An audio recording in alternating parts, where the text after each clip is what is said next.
Cyberbullying. It's more than just words plastered on a computer screen. It's a force that pushes people to the edge, sometimes leading to criminal acts. But how does it start exactly? How is cyberbullying connected to criminal behavior? Let's talk about it. When thus cyberbullying become a criminal offense. Cyberbullying is not just a small issue that can just be brushed off. It can be a legal one too, with real-world consequences, from insults, harassments, to straight-up defamation and threats. These aren't just harmful behaviors. They are actions punishable by the law. Cyberbullying is a criminal offense here in the Philippines. It falls under Public Act 10175, also known as the Cybercrime Prevention Act of 2012. It's an act that aims to create a safe online environment and to protect computer systems, networks, and information. The act covers a range of offenses, including computer-related offenses, content-related offenses, and offenses against computer system and data. And we will be mentioning some offenses under this act, which includes cyber libel. That is an act defined as committing through a computer system or any similar means. When defamatory statements are made online, it constitutes cyber libel. It involves public and malicious imputation of a crime, vice, defect, or any act that can cause dishonor, discredit, or contempt of a person. In the Philippines, the punishment for cyber libel can include imprisonment and fines, depending on the severity of the offense. The penalty for cyber libel can range from 6 months to 8 years in prison, and the fines for bail can range from 10,000 to 60,000 pesos. Cyber squatting, acquiring a domain name in the internet in bad faith with the intent to profit, mislead, destroy, and deprive others from registering the same.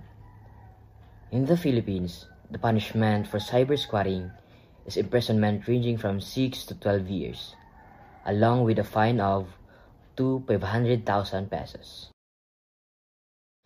System interference.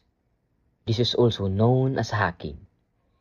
It is intentional alterations and reckless interference with the functioning of the computer or network, done by transmitting, damaging, inputting, altering, or suppressing computer data without right or authority. Transmission of a virus is also under this offense. A prison sentence ranging from 6 months to 3 years, along with a fine that can reach a significant amount depending on the damage caused, with a minimum fine usually set around 100,000.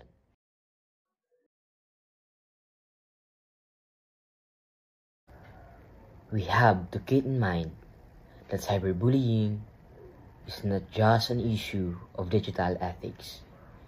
It has legal consequences, and those who engage in it can face serious repercussions. Cyberbullying doesn't just stay online.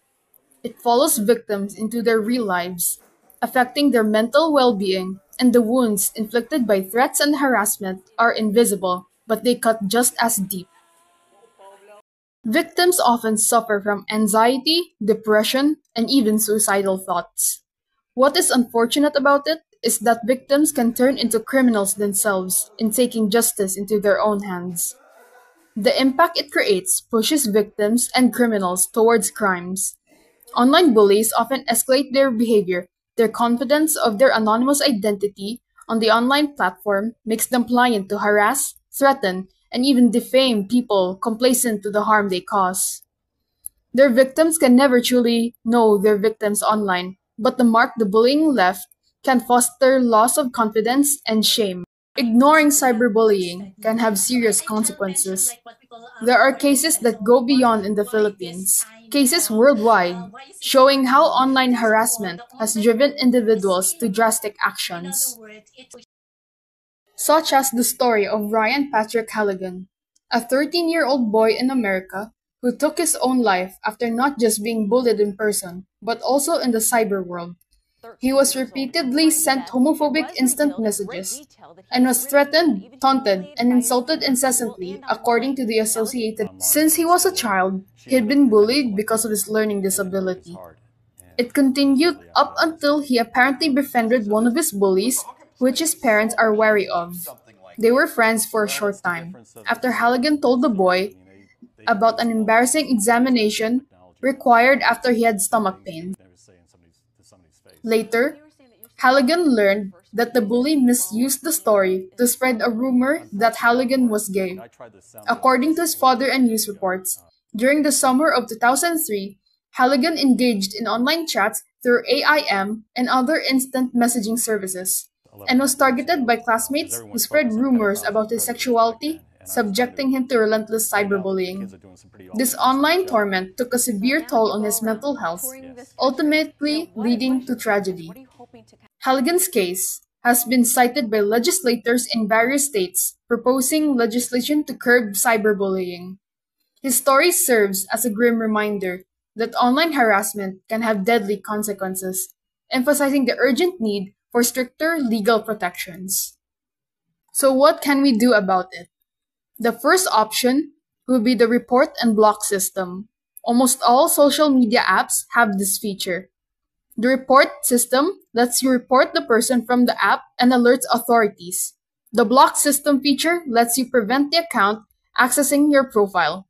This prevents direct harassment and further contact from the blocked account. It is encouraged to take screenshots and saves timestamps and logs in case if its action calls for legal consultation, along with stricter implementations and enforcement of anti-bullying policies. The challenge might be that they can still create new accounts, and not all reports get immediate action. In some cases, legal action must take precedence when things get out of hand. There should be harsher penalties for repeat offenders and faster response times for reported cases. Cooperation between government agencies, tech companies, and advocacy groups is crucial in addressing the issue effectively. Educating about the consequences and just the internet in general is an important aspect of online safety. Teaching responsible online behavior is essential. We should all bear in mind that what we post, as each one has consequences. Parents and schools must be encouraged to push and guide students in internet etiquette and should incorporate lessons on digital citizenship to help students navigate the online world responsibly. If you witness online harassment, speak up. If you're a victim, seek help. And most importantly, let's all think before we type. Because the words we say online can change lives, for better or for worse.